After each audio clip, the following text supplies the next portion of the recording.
A great day. My name's Lauren. I'm the Lolo behind lolodidit, a hand-dyed yarn business in central Kentucky. And I'm coming to you today with something a little bit different than I've done before, but something that I've been so passionate about the past year and a half, and I thought I'd share it. I have been on a total journey of simplifying my creative business. So we have a hand-dyed yarn business. If you're a creative business owner, you should stick around and see what I've been doing because it has brought me so much peace and joy and just the ability to love on everybody else. And now I just want to share it with you because I've been having such a great time and enjoying things. So I'll talk to you a little bit about my journey. So we have been running a hand-dyed yarn business for over 10 years now. Before that, my husband and I have owned different businesses. We're very entrepreneurial. We like trying new things. But this business, for whatever reason, is the one that totally took off. We have the most amazing customers, the best support, and it grew really quickly, quicker than anybody could have ever imagined. We didn't set out to start a hand-dyed yarn business, but it happened and we loved it. The first 6 years were just a total high, just a roller coaster of awesomeness. We were really fortunate to be featured on a lot of podcasts, and a lot of designers wanted our kits and our yarn for things. And it was fun, but it grew so quickly that for the first 6 years, I literally never took a breath. Like, I was working all the time, always doing something new, saying yes to every single person who asked me to do something, and dying like a maniac. So we had a really amazing team, we had a really good flow, and really enjoying the creative process, but also understanding that, whoa, owning a business is way harder than I could have imagined, and dyeing yarn is a very small part about owning a hand-dyed yarn business. And I didn't know that when I got into it. I could never have imagined all of the hats that I would have to wear as a small business owner.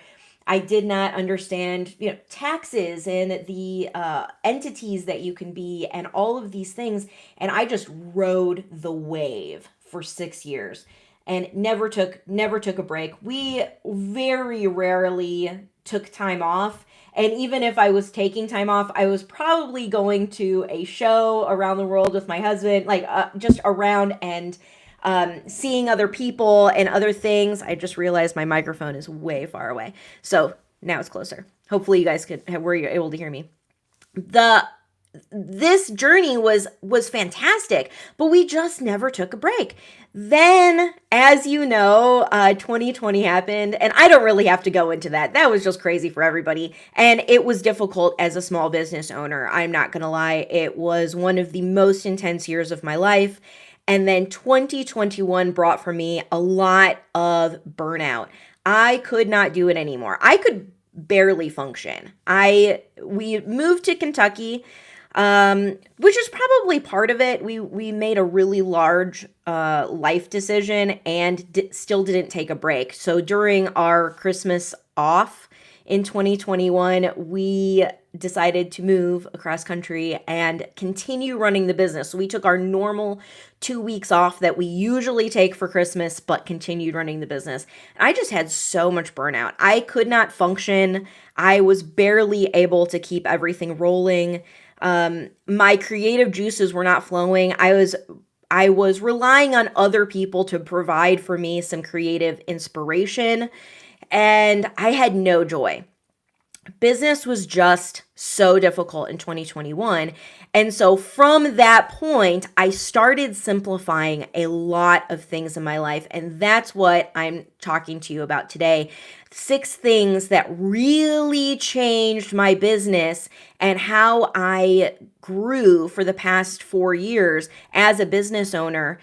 because I have made a lot of mistakes. I have made so many mistakes and had so many successes, and what people would say were amazing successes, and so many failures, relationships forged and also broken.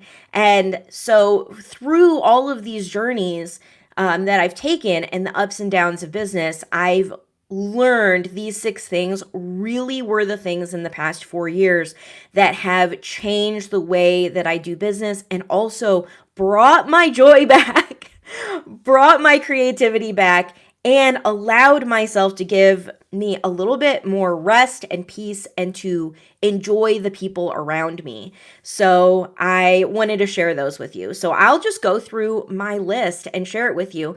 If you want more about any of these 6 things, or you want more details, or you need more for your creative business, or need advice or help, just let me know. Let me know in the comments below. Let me know. This is live.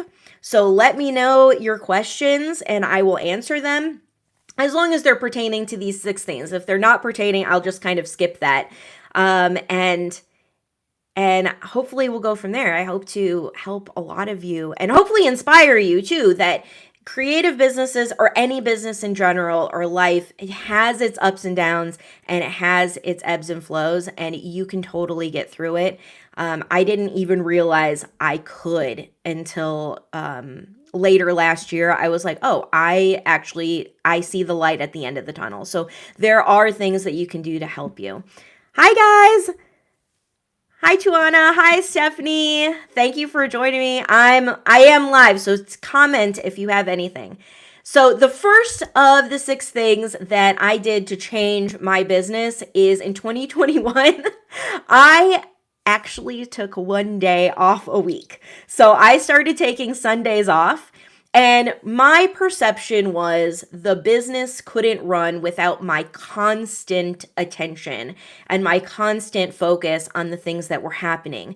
I was a person who checked email every single day, checked social media, checked my messages, every single thing. I was always updating listings, improving the website, and writing down in my journal my creative notes on new colorways that I wanted to come out with.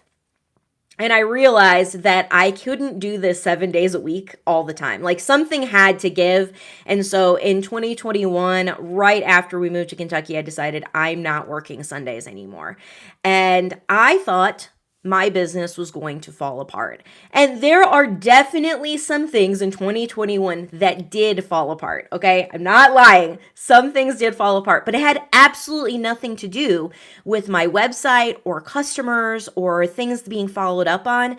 I thought that customers would be mad at me for not responding to them within a very quick turnaround time. And what I realized is I don't think anybody even noticed that I was taking Sundays off. I really don't think so. I had, over the course of 4 years, I have only had 2 people email me that were upset that I didn't respond to them on a Sunday. Like 2 out of I don't even know how many over the course of 4 years. And no one noticed that I stopped working on Sundays, that I stopped responding to emails or even checking Instagram. I would miss things. So I definitely missed some stories that people posted, or if they tagged me in something, I definitely missed some things, and I still do. This has been, 3.5 years or so since I stopped doing this.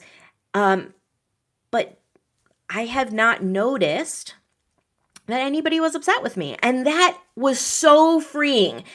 Of 3 months of on pins and needles, oh my goodness, am I going to make anybody upset? I didn't answer on Sunday, and crickets. And so I'm telling you, whether it's Sunday or whatever day that you choose a week, you can take time off. Now I'm to the point where I'm taking Friday afternoon, Saturday, and Sunday off. I do have Zooms that I do on Fridays and Saturdays, occasionally 2 to 3 times a month. But that's about it that I do on Friday afternoon through Monday morning. And I take a whole weekend off. And that's really freeing. I do not feel the effects. I've not had people upset with me. And the business keeps on turning and everything keeps on going. And and everything's okay.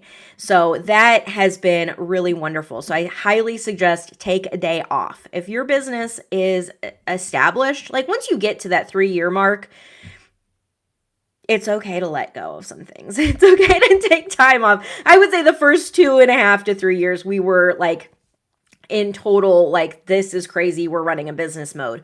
But once I hit that 3-year mark, I should have been taking time off, and I wasn't. And so I highly recommend that to anybody.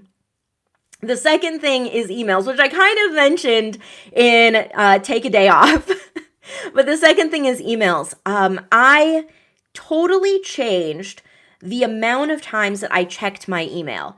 I used to have my email set that every time an email came in all day long for like a 10-hour day, if an email came in, it would give me a notification on my computer and on my phone, and I would respond immediately. No matter what I was doing, I was responding. Unless for some reason I had, like if I had my hands in the dye pots, I didn't respond. But other than that, if I was able to touch my phone at that moment, I would respond, which is unreasonable. It is, yes, excellent advice to take a day off, Tuana said. Yes, take a day off. It's unreasonable to think that somebody would respond to email instantaneously. It's not text messaging. It's not a chat system. It's email. And email is electronic correspondence, right? We don't have to check our email every second of every day. So I started to limit the amount of times that I checked a day. At first, I started to allow my computer to notify me once an hour if an email came in. Then I changed it to once every 2 hours. And then I changed it to twice a day. And now I'm to the point where I feel confident enough that I have set times that I check my email. I check our support email for orders every morning before we process orders. On Tuesdays and Wednesdays and Thursdays, I check that email because your orders matter to me. And sometimes there's something that you're like, oh shoot, I didn't do this right. And I want to check it. Every time I'm processing orders, we check that email, our support email. But I don't check the support email on days that we're not processing orders. And then the other email address, we have an admin email address. This is for like pattern support. It's the same thing. I check it once to twice a day if we have support questions. My personal email address, the email that goes directly to me, it doesn't go to our team. It's not on our team computer. It's not for our order system. I only check 3 times a week. And it's because if you have an urgent question, you're probably emailing support, and I'm probably emailing you back within 24 hours or faster. And if you're emailing me, you're probably a designer or somebody who's doing a collaboration, and it's not urgent. Because if you are another business owner or you're doing collaboration with me, or maybe it's another company I'm working with or a vendor or anything like that, all of these things are planned far enough in advance that I don't have to be checking my email on the hour to respond to people. And I tell you, that was a revelation to me. It is not something that I thought that business owners could do. I didn't think that we could have our correspondence with people set up to have time limits and boundaries. And you can. And I have found that not only are my messages a lot better to people, I'm also in a better frame of mind. I'm not frazzled. There were many, many times during the times I was checking my email constantly and there was a ping on my phone that I would answer the email and go, wait a second. That could have gone differently, or I could have done differently. I could answer that question better, or I could have done more research on their order. And now that I have set times, I actually can be really thorough with people's emails. Now, I'm not saying I am human. I totally make mistakes. But I feel like those mistakes in emails, or the urgency of emails, or not doing my research in people's questions is a lot more thorough and way better. And again, same thing with taking a day off. With emails, I have not had people notice that I do not check my email constantly throughout the day. And the customers, I have to say that the customers that I have, and I know some of you guys are in here, the customers that I have are absolutely wonderful. I am so fortunate to have an amazing group of people who support me and love our product and are patient with the answers. But I have not had people who have been upset in the past 4 years. Like I said, two emails in all of that time is really so few. Nobody's been upset. I do set expectations in email. So I do have an autoresponder on my email that goes directly to me. And I do let people know if they've emailed multiple times over the weekend, like, hey, I took the weekend off, but I'm here for you and I want to answer you. And I think that that's okay. And I didn't have anybody telling me as a new business owner that it is okay to have time limits, set boundaries, and take time off. So I am sharing this with you because it's new to me. I thought that to be a successful business owner in this day and age required you to literally give all of yourself and all of your time and all of your energy. But what happens, especially for us creatives, is that then we can't create and we can't enjoy. And the whole purpose of having a business and making money is to have a life. And I wish somebody was telling me that. If I could go back to Lauren over 10 years ago, I wish I could tell her that, because things in our life probably would have been a lot calmer. But for those first 6 years, it was a roller coaster. I'm not saying I didn't have fun. I totally had fun. But I think that we probably would have made different decisions. And then coming into 2020 probably would have ridden that roller coaster a lot differently. So it's good to know. Third thing that I did is I blocked my schedule. So in about 2022, I started doing this, and I got the idea from the podcaster Ali Abdaal. If you've never heard of him, totally look him up. He's a productivity person, and he's all about happiness and productivity and actually enjoying your productivity. And one of his random videos that I watched was about schedule blocking. And schedule blocking for me was just managing the tasks that I had. And we actually talked about this a little bit in our Zoom yesterday, which I thought was really funny. I was like, I don't even know that I didn't tell anybody I was going to do this podcast. I wasn't actually sure if I'd have the guts to talk about my business and running a creative business to you guys yesterday. So, things happen. I got to get the guts up, right? But blocking my schedule just means that I focused on the things that I needed to focus on within the amount of times that I gave myself to focus on them. So I put aside time to work on shipping and orders. While I'm doing shipping and orders, I don't check social media. I don't check orders. I already did, like the hour before I processed the orders and did shipping. I do not respond in our community. We have an amazing community, and you guys, I miss out on all the conversations because the chat room is always really amazing. But it's okay, because that 3 to 6 hour window that we're processing orders, I need to be focused on processing orders because it reduces mistakes. It keeps my team on task, and it allows us to get your orders out really quickly. And so I do that. If I'm working on a pattern, for example, I usually do that very early in the morning before the sun is even risen, and I only work on the pattern. So when I sit down to my computer, I have nothing open except for my document that I'm working on.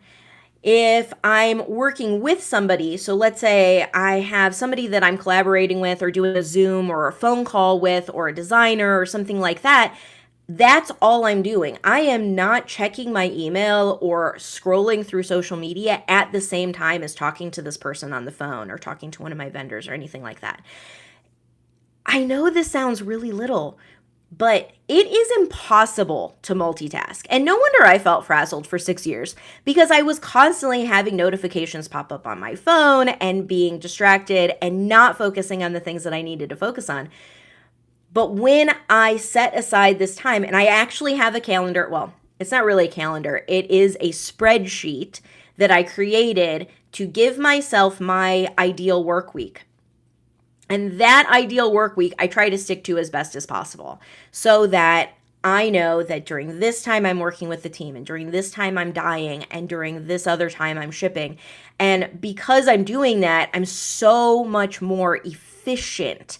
And what that has done is over the past 4 years, basically since 2021, what that has done for me is I've gone from working like, I don't know, 10 to 12 hours a day, every single day, including Sundays, to now my work schedule is about 35 to 40 hours a week or less, depending on how productive I am during the week before.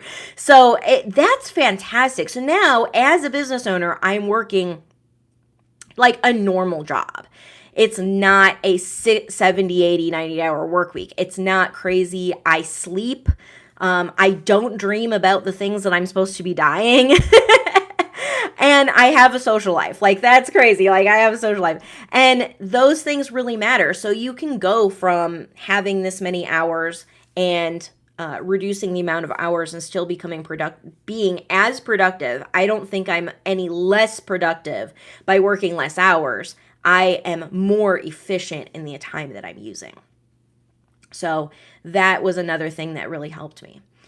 Fourth thing is I minimized all distractions. So this goes right hand in hand with the batch schedule. So social media for me is, I love Instagram. I am so inspired. I love watching homesteaders and farmers and other knitters, and I love all of the crafts, quilting. I get so inspired by that stuff. But what I found is that I was scrolling through this stuff and I wasn't actually doing my job. My purpose on social media is to interact with my customers and to make sure to post the things that are going on. And I would get totally in the weeds of the things that inspire me. So I love Instagram, and I'm not saying that you have to get rid of social media. You don't. Absolutely not. But I started using social media as I have a time limit. I have 10 minutes a day that I can respond to customers and post stories and things like that. And then I'm done with my job. And then I put together a different Instagram account to follow all of the things that I'm inspired by. So for my business, I want to follow up and make sure the customers are taken care of and make sure that you guys know that I'm watching you. I love seeing your posts, and I really, really try to follow the people who are in our Plus members group and things like that. So I want to, but I also have to limit the time. It just makes sense to do that because then I am better at engaging with people when I'm focused on engaging with people. Tuana said, the whole purpose of having a business is to have a life. Well said. Yes, it's so true. And for those of you guys who are creative business owners or any type of business owner, or really like anybody at all, we work so that we can have a life, and we work so we can pay for the things that we need and the things that we want and the things that we enjoy. And so you need to have an income level that works for you. Do that, of course, and work as hard as you need to get there. But once you're there, like once you've put in that beginning business thing, take a breath, for sure. And Megan said, time off, setting boundaries, so important. Yeah, thank you, Megan. So social media is amazing. I think that there's a lot of bonuses for social media. I really like it, but I have boundaries that I've set and different things that I do. So when I want to be inspired, I go there for inspiration. And when I want to talk to customers, engage with customers, and engage my business account, I go there. And I'm not saying I don't set like a timer for like 10 minutes, but I spend about 10 to 15 minutes going through it. And if I skip a day, I don't beat myself up. I used to beat myself up. I used to have like major anxiety, like I haven't checked Instagram in like 4 hours. No, it's okay to skip a day. It's okay to not check it on Sundays. It's okay to not check it on the weekend if you got stuff to do. And it's okay to only check it once a day. I mean, or every other day or whatever your limit is. You don't have to check it all the time. The world keeps on turning. Like, I don't know if this sounds terrible, but I'm not that important to other people. They're still going to go on social media, have fun, and be inspired, whether I'm engaging every few hours or not. So it's better for people, the people who are purchasing from me or just in my community or just wanting to get inspired, it's better for them if they have a really enthusiastic person who is well rested and creative instead of burnt out and just going through the motions. So social media, I'm pro social media. I'm down on not using it for the things that you really get joy from.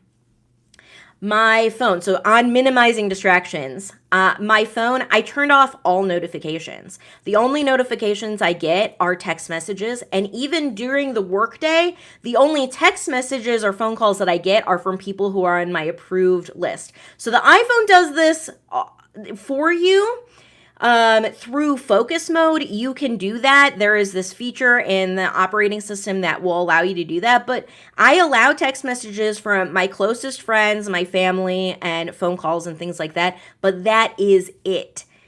That's the only notifications that come on my phone during the day, and then at night, after 7 p.m., all of the notifications turn off unless they are my emergency people. So if I know somebody who is close to me in my life is going through a rough time, like I make sure that they're on my approved list after 7 p.m. But if they're not, I don't have a notification for them.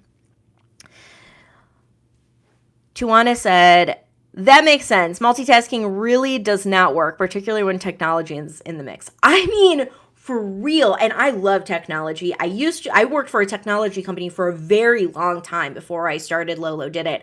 And I love technology, but at the same time, we have to use it as the tool that it is and not as this device that like sucks the life out of us. You know, I love the tools that I have and I'm thankful for them, but I don't necessarily need to be constantly on my phone and using it as a distraction. Or sometimes, I mean, I don't know if you guys do this, but sometimes you use it as a coping mechanism. Like, I'm stressed out, I'm going to scroll. I am feeling anxiety, I'm going to scroll because the pretty pictures are fun and it distracts me from the things that are going on in my life. It doesn't have to be that. It can be that, but it doesn't have to be that every day. You know, it's okay to scroll through funny cat videos. Like, it is, but use it as what it's meant for and for the fun things and to enjoy it and not necessarily as a life suck. So other distractions that I minimize, I actually unsubscribed to thousands of emails. So now my inbox is, I don't know if you guys have heard the term of zero inbox. It's not a zero inbox, but I don't have a lot of things coming. I have all of the subscriptions to emails that I really love, all of the products that I love, the people that I love, the newsletters that I enjoy, and make sure that I see them, because what was happening is I'm getting all this email from all this stuff. I have no idea what it is. And then I was missing the things that I really enjoyed. So I just unsubscribed. Excuse me. I took probably like 2 weeks to go through that. And I know that sounds like a really long time to like go through your email and make it like that you actually checked every message. I do not regret the time spent doing that. And I really enjoy my email now. It really is now a correspondence tool, and it is not this thing that just, it's like all of this stuff coming at me. I don't need all of the stuff in my life. So that was great.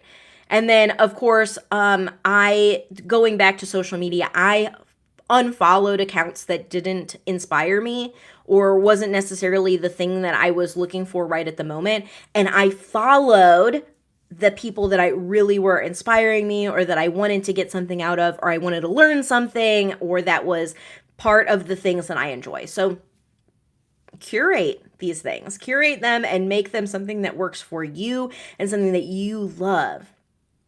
So that was number 4. Number 5 is set boundaries. So I have had so many conversations over the past, I don't know, like 8 months about setting boundaries. It seems like a lot of people feel like, and I am one of those people, a lot of people feel like you have to give everything that you've got to make something successful, whether that is in business or in life and personal relationships and things like that. But that's not actually true. You can set boundaries. You can say no, and you can say no and it be okay. To friends, to loved ones, to your employees, to your work life, to balance.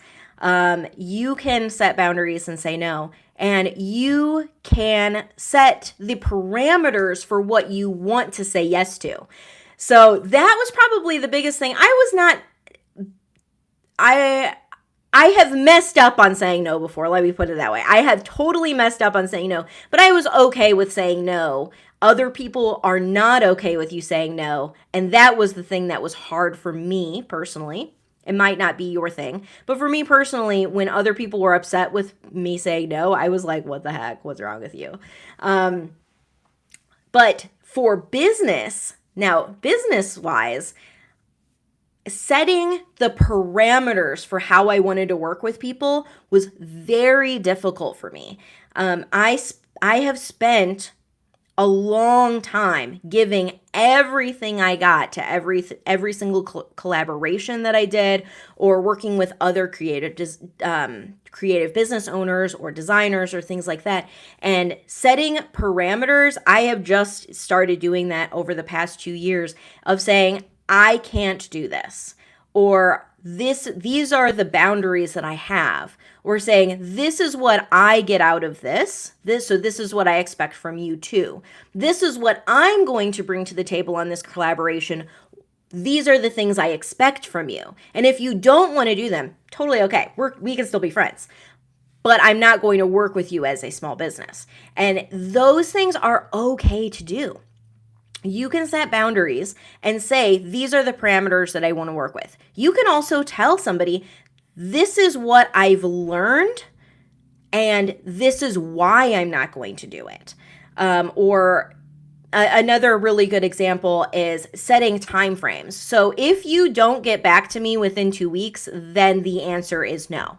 Or I have 1 month for you to make this decision, and if I don't hear from you, that's okay. And this is more, I'm not talking about customers at this point. Customers, this is not, you want to cater to your customers, and you want to give them great customer service, and you want to give them the timeliness of things. What I'm talking about is other creative businesses or vendors or other people that you work with. For example, in my business, I work with a lot of designers. So designers will contact me all the time to do collaborations. And what that means as an indie dyer, somebody who sells yarn, is that I am understanding what their design is. I'm sending them yarn for free and shipping it to them for this design. I'm getting this design photos back, and then I'm putting together kits and then doing marketing.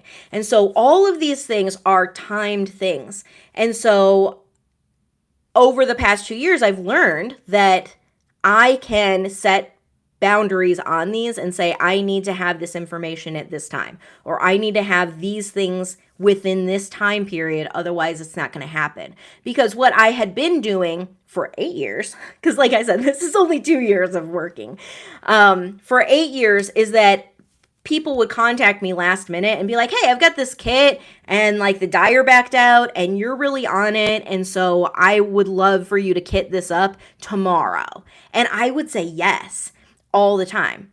I rarely said no to people who wanted yarn for a design or a collaboration.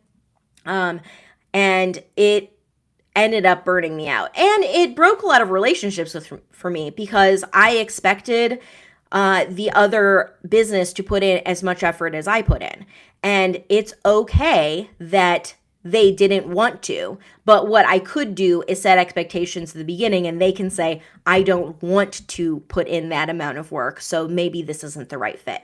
And that is okay to do. And I have been realizing it more and more. There are quite a few designers over the last year that I have set better boundaries with, and they have responded like, oh, I can set boundaries too. I'm like, yes, you can. You absolutely can. You can set the way that you want to work and how you want to work and how hard you want to work, and also your time frames of things. I don't want to run a business that I feel frazzled all the time. And this is one of those areas that I was always feeling frazzled. And the designers that I liked working with that didn't make me feel frazzled, or that I set boundaries with, that wanted to work with me, they just said yes to the boundaries. And that was beautiful. And the people who said no, I love them. Or the people that I've said no to, I love them. But it's not a good fit for me and my business and the way that I want to work. And that's okay. You have permission to set boundaries with people, with other businesses, and how you want to do it. Don't take a no as a personal affront. That was a really big thing. I would say for the first 4 years, I didn't understand why people wanted to tell me no. And then I realized, oh, they've got their own stuff going on. They've got their own businesses going on. It's not personal. It's business. I guess I should, not be quoting Godfather right now, but it's not personal. It's business. And you can still love somebody and appreciate them and be inspired by them and not work with them. It's okay. So number 6 is probably the best part of everything. This is the end all be all, is that you can do what you love. You can choose to prioritize the things in your business that you love to do and get rid of or reduce the things that you don't love to do. There are things that I really don't love to do, and I have changed my business to reduce the things that I don't love and eliminate the things that are completely unnecessary. And that is what makes it a joy. And one of the things that I really love, I love our community. And so I had not been prioritizing our community like I should have. I was prioritizing yarn. Now, let me just put a caveat on that. I make money from selling yarn. That's 99% of how I make my money, is to sell yarn. So I needed to prioritize selling yarn. But in my heart, and what brought me joy and what brought me the reason why I dye yarn is the customers, is our community, is bringing joy to everybody else through yarn and color and projects and all of those things. And I felt like I had to put the community on the back burner until I got all the yarn stuff done. And what I did was a simple flip. What I did was, in the morning, the first thing that I do after, I should pause for a second.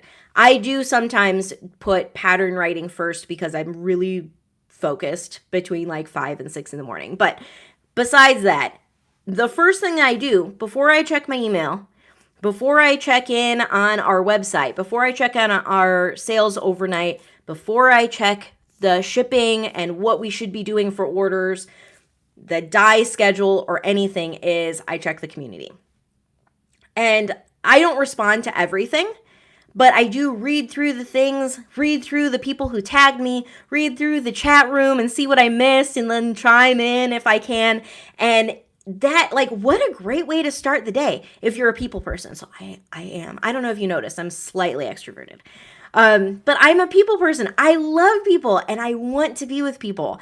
And so to start my day with a jolt of inspiration from the people who I surround myself with, that just put it over the top for me. All of a sudden, just that one simple switch of, instead of checking the community the last thing at night, I checked our community first thing in the morning, and it gave me so much energy, so much joy, so much fun and inspiration.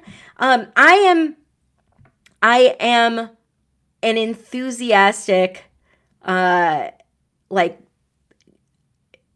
talker. I love talking to people, and that's just such a great way to interact with everybody and the customers that I have and the people who are joining and see their projects. It's just so wonderful. So I suggest, this is my do what you love, number 6. I suggest putting the thing that you really love the most about doing your job as the first thing. And then you're getting energy, like rolling energy for the rest of the day from the first thing that you're putting, instead of taking this thing that you love so much and making it last. Like, make dessert first and get the energy off of it and have fun. I'm not actually suggesting this for health, though. Don't do this for health. But what I'm saying is you can have your cake and eat it too. Do it. I think you'll probably find that thing that was missing, or if you're feeling burnout or you're feeling inspiration lack, this is the thing that really put it over the top for me.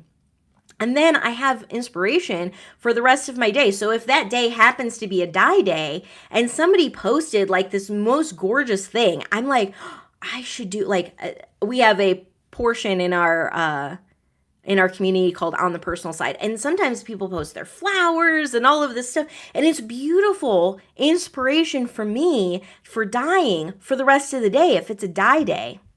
I fully support dessert first, Megan said. Yes, exactly.